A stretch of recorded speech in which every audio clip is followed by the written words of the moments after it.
അങ്ങനെ ഞായറാഴ്ച ചോറ് തീറ്റി മത്സരം.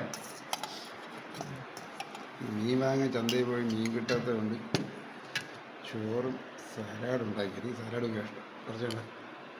ചക്ക എലിശ്ശേരി നല്ല പറഞ്ഞു. ചക്ക എലിശ്ശേരി, പുളിശ്ശേരി, പുളിശ്ശേരി. ഇതായിരുന്നു ഇവിടുത്തെ ചിക്കൻ കറി, നാടൻ ചിക്കൻ കറി. ഉണ്ടാക്കിയതാരാണെന്നറിയാലോ, പാചക വിദഗ്ധ. ചക്കക്കറിയിലൂടെ വഴി കറി, ചിക്കൻ കറി. ഓക്കെ എടുത്തു വെച്ചു. പാചക വിദഗ്ധ sponsored by chicken curry. Salad sponsor ചെയ്തിരിക്കുന്നത് പാചക വിദഗ്ധയുടെ മകൻ ഇതായിരിക്കുന്നു, അച്ചു. അതും ഞാൻ എല്ലാം ടേസ്റ്റ് ചെയ്ത് കഴിച്ചു നോക്കാൻ ഞാൻ. അപ്പം എല്ലാവർക്കും ഹാപ്പി സൺഡേ.